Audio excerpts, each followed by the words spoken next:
Bismillahirrahmanirrahim. Assalamualaikum warahmatullahi wabarakatuh. Alhamdulillahi rabbil alamin. Alhamdulillahilladzi hadana lihadza wa ma kunna linahtadiya laula an hadanallah. Asyhadu an la ilaha illallah wa asyhadu anna Muhammadar Rasulullah. Allahumma shalli wa sallim wa barik ala sayyidina Muhammad wa ala ali sayyidina Muhammad. Amma ba'du fa ya ibadallah ittaqullaha haqqa tuqatih wa la tamutunna illa wa antum muslimun. Ikhwah fillah rahimakumullah, alhamdulillah kita bersyukur kepada Allah Subhanahu wa taala masih bisa kembali melakukan thalabul ilmi dalam hari ini khusus untuk masalah dakwah kristologi di channel Laboratorium Sains Kristologi. Dan ini adalah konten versus ya, di mana kita akan mengkaji bagaimana orang yang mendapatkan hidayah, yaitu yang disebut dengan mu'alaf gitu ya, versus orang yang tersesat ya, yaitu yang murtad. Tapi bukan mu'alaf murtadin ya, kalau mu'alaf murtadin udah sering ya. Jadi suka ada pertanyaan, bagaimana sih seorang mu'alaf itu bisa masuk Islam? Kemudian kok ada sih orang Islam yang bisa murtad masuk Kristen, kan begitu, suka ada pertanyaan seperti itu. Nah, ini akan kita jawab. Dan kali ini saya ditemani oleh para calon-calon ya, pejuang-pejuang dakwah Islam ya, yang bisa dilihat ya wajah-wajahnya ini ya. Ini anak-anak yatim asuhan dari Pondok Pesantren Al-Hadid ya. Kemudian ada juga yang sudah lebih besar ya, ini si Salib ya, pemeran Sadat Salib Koharun ya, dan Mas Jaki. Ya khawfillah rahimakumullah, sebelum kita mulai kita baca basmalah terlebih dahulu. Bismillahirrahmanirrahim. Begini, di dalam keyakinan kita sebagai seorang muslim, dan saya ya dulu pernah merasakan bagaimana jadi Kristen, kemudian mendapatkan hidayah masuk Islam. Dalam perjalanan waktu setelah saya mengkaji, mendalami Islam ya, memang satu kesimpulan yang pasti, dan ini tidak mungkin tidak, orang Kristen ataupun non-Islam, orang kafir ya, yang di luar Islam sana bisa mendapat petunjuk Allah, kemudian dia menjadi mu'alaf, bukan karena usaha dirinya pribadi ya, sekali lagi bukan karena usaha dirinya pribadi. Jadi kalau ada mu'alaf yang mengatakan saya ini masuk Islam karena saya mencari ya, ini dia penjelasannya kurang lengkap. Tidak salah, tapi kurang lengkap. Kenapa? Ada satu statement yang masih belum dia utarakan. Jadi mencarinya dia itu setelah Allah memberikan hidayah. Mustahil dia bisa mencari kebenaran Islam kalau belum ada hidayah dari Allah Subhanahu wa taala. Munculnya ketertarikan, penasaran, rasa ingin tahu ya, kemudian pergulatan pemikiran, itu karena hidayah dulu terlebih dahulu diberikan oleh Allah Subhanahu wa taala. Jadi kenapa orang bisa masuk Islam? Satu jawaban yang pasti adalah karena campur tangan dari Allah. Mustahil orang masuk Islam tanpa campur tangan dari Allah Subhanahu wa taala. Bullshit, mustahil, tidak mungkin. Ya, impossible. Ya. Jadi kalau ada mu'alaf mengatakan saya masuk Islam ini karena saya mencari, tapi kemudian dia menghilangkan ya kebesaran Allah lewat hidayah yang didapatkan. Nah, ini itu tadi kurang komplit ya, tidak lengkap. Karena apa? Karena harus ada hidayah dari Allah. Contoh, kita lihat banyak ya mantan pendeta, mantan pastor, ya dosen-dosen teologi yang begitu hebat ketika masih jadi Kristen. Kok dia bisa mendapatkan kok dia bisa masuk Islam? Kalau bukan karena hidayah dari Allah, tidak mungkin. Ya, misalnya contoh saya aja lah, atau mu'alaf di Al-Hadid seperti si Harun ini ya, yang dulunya juga bukan Islam dan keluarganya juga bukan keluarga Muslim tadinya.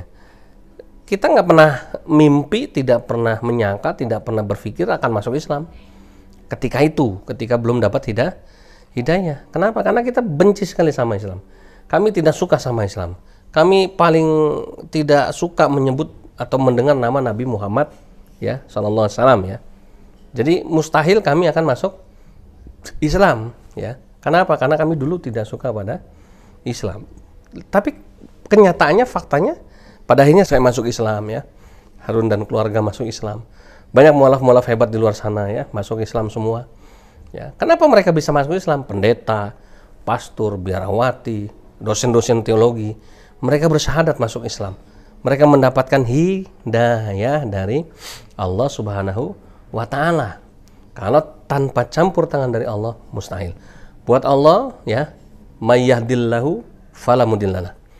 Kalau Allah sudah memberikan hidayah, maka tidak ada yang bisa menyesatkan dia. Ya. Inna rabbaka huwa a'lamu biman dhalla an sabilih wa huwa a'lamu bil muhtadin. Sesungguhnya Tuhanmu Allah ya, yang mengetahui siapa yang tersesat di jalannya, dan Allah tahu siapa yang akan mendapatkan hidayah itu. Ya, jadi Allah memberikan hidayah kepada orang-orang yang Allah kehendaki. Ya. Jadi sekali lagi jawabannya adalah kenapa para mu'alaf bisa masuk Islam? Bukan karena kehebatan dirinya, ya, bukan karena dia pendeta, bukan karena dia dosen teologi, bukan karena dia orang pintar, bukan karena dia orang yang intelektualnya tinggi, bukan karena dia orang jenius, tapi karena Allah Subhanahu wa Ta'ala memberikan hidayah kepada dia. Tanpa hidayah, dia mustahil akan memeluk agama Islam. Tanpa hidayah, dia mustahil akan menjadi seorang mu'alaf. Tanpa hidayah, mustahil dia bisa menjadi seorang muslim. Itu ya ikhwafillah jawabannya ya.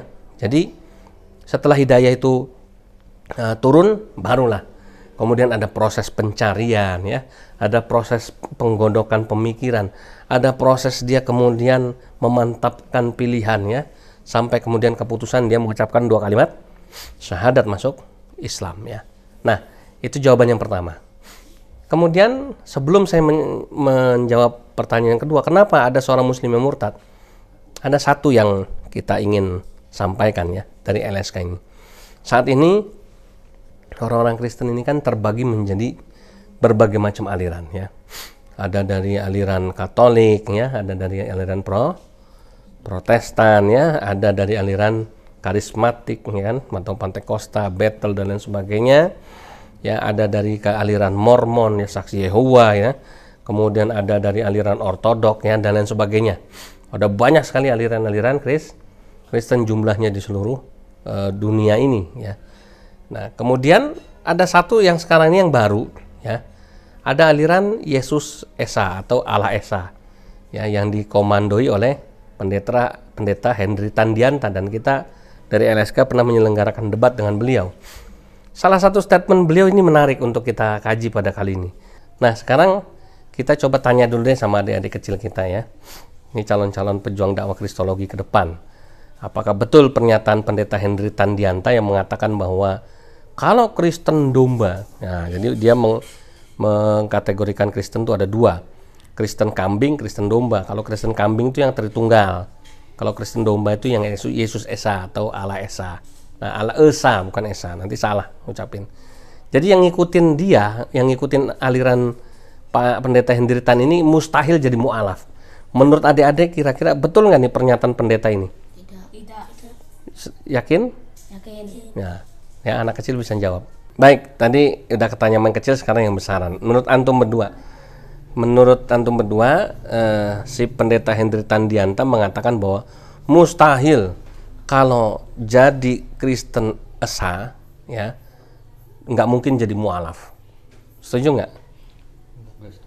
Nggak setuju. Artinya nggak benar pernyataannya ya, bahwa kalau ikut aliran dia nggak mungkin bisa jadi mu'alaf ya. Nggak setuju ya. Kenapa? Karena menurut Allah tidak ada sesuatu yang tidak mungkin, tidak ada yang mustahil, belum aja. Kita tunggu aja.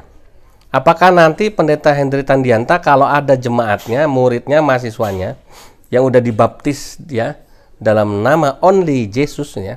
Karena kalau menurut dia pembaptisan yang benar adalah cuma dalam nama Yesus tok gitu ya. Kemudian ada yang jadi mu'alaf, pengen tahu komentarnya apa, atau mungkin kita doain ya. Siapa tahu si pendeta Henry Tandiantanya kembali masuk Islam, mendapatkan hidayah dari Allah Subhanahu wa Ta'ala. Amin ya rabbal alamin. Nah, jadi bagi Allah tidak ada mustahil. Kalau Allah sudah memberikan hidayah, sesuatu yang mustahil itu bisa menjadi mungkin. Sesuatu yang tidak mungkin bisa terjadi, kun fayakun. Itulah sifatnya Allah Subhanahu taala. Baik ya. Jadi itu ya, ikhwah fillah rahimakumullah. Yang kedua ya sekarang. Bagaimana kok udah jadi Islam bisa murtad kan begitu ya? Apa sebabnya? Apakah Allah ini kemudian tidak memberikan hidayah kepada dia? Bukan, ya.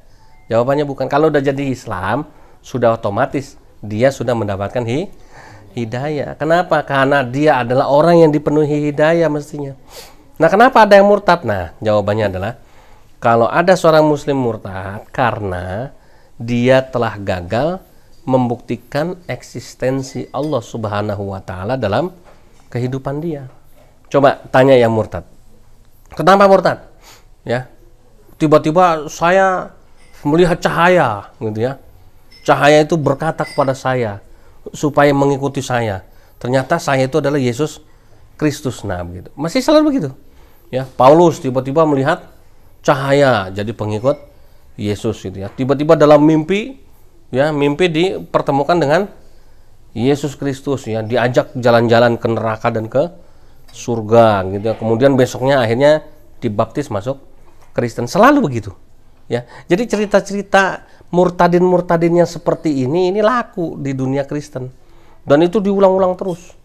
Ya. Makanya dulu pernah dibongkar gitu ya. Kebohongan-kebohongan para murtadin-murtadin ini.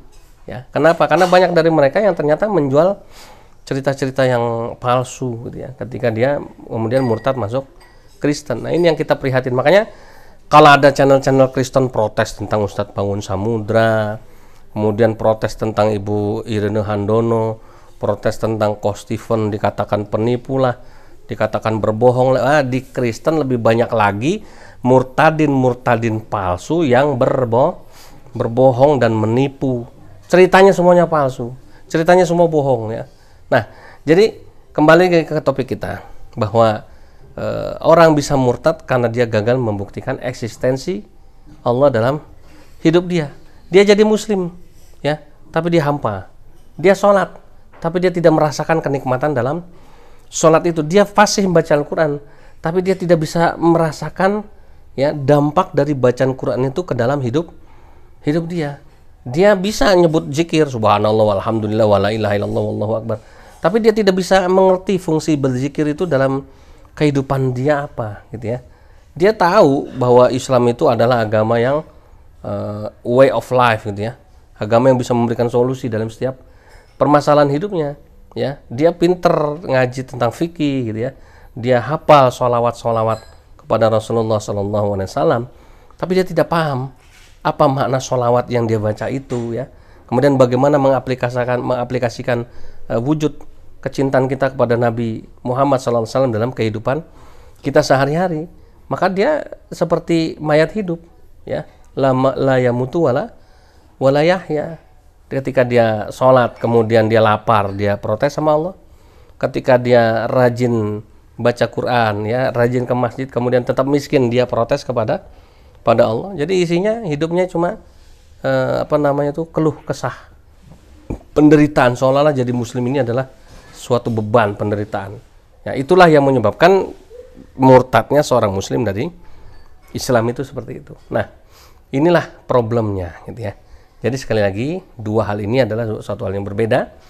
Ketika orang jadi mu'alaf itu karena hidayah dari Allah Subhanahu wa taala, dan adanya murtadin ya, itu karena dia gagal membuktikan eksistensi Allah dalam hidupnya. Dia merasa jauh, Allah kemana sih? Saya udah sholat, kok saya masih miskin? Ya, saya rajin sholat sunnah, utang saya nggak lunas ya. Saya udah wirid, udah zikir ya, tapi tetap sakit saya nggak sembuh. Begitu datang pendeta Andi Simon, didoakan in the name of Jesus, bihil sembuh. Wah, udahlah jadi Kristen aja. Nah, gitu ya. Jadi mudah sekali dia berpaling dari Allah. Kenapa? Karena ya merasakan Allah itu menurut hawa nafsu dan kebutuhannya. Ya. Sedangkan kita ya menjadi Islam ini mestinya merasakan adanya Allah, kehadiran Allah dalam hidup kita bukan menurut hawa nafsu kita, tapi menurut apa? Menurut bagaimana sih, ya kan? Semestinya kita sebagai seorang Muslim ya menjalankan kewajiban-kewajiban kita kepada Allah Subhanahu wa taala. Kan itu harusnya seperti itu ya. Nah, inilah ikhwah fillah rahimakumullah ya, jawaban dari banyak sekali mungkin pertanyaan di luar sana ya. Kenapa orang bisa jadi mu'alaf? Karena hidayah dari Allah Subhanahu wa taala. Kenapa orang bisa murtad? Karena dia gagal membuktikan apa tadi? Eksistensi Allah dalam hidupnya dia, ya. Apakah orang jadi mu'alaf itu satu kemustahilan? Tidak, ya. Bahwa jadi mu'alaf itu adalah satu keniscayaan. Sesuatu yang bisa saja terjadi, bahkan paus sekalipun kalau Allah berkehendak bisa jadi mu'alaf, hanya ya kan mau dipublis nggak kan itu ya, gitu ya, atau dirahasiain karena malu ya, wallahu alam shawab. Itu yang menjadi apa namanya kajian kita pada siang hari ini. Tapi juga menjadi murtad juga tidak mustahil ya. Jadi orang Islam murtad mustahil tidak, bisa saja dia murtad ya, kapanpun dia bisa murtad, siapa saja bisa murtad manakala dia gagal membuktikan eksistensi Allah dalam hidupnya. Maka kita jadi orang Islam nggak boleh gagal, kita harus selalu berhasil membuktikan eksistensi Allah dalam hidup kita. Ketika Mamat sedang sedih, kemudian dia ingat sama Allah, dia menjadi senang kembali, gitu ya. Ketika Harun ya sedang punya banyak masalah, dia baca Al-Quran, dia menemukan ketenangan. Ketika Zaki ya kan sedang mengalami satu guncangan ya, ujian berat, cobaan bertubi-tubi, lalu kemudian ketika dia sholat ya memohon kepada Allah, dia merasakan mendapatkan kekuatan untuk menghadapi ujian dan cobaan itu. Itulah eksistensi, itulah keberhasilan membuktikan eksistensi Allah dalam hidup kita sesungguhnya ya. Demikian ikhwafillah, dan mari sama-sama kita tutup dengan baca doa penutup majelis. Subhanakallahumma wa bihamdika asyhadu an la ilaha illa anta astaghfiruka wa atubu ilaik ya. Wassalamualaikum warahmatullahi wabarakatuh.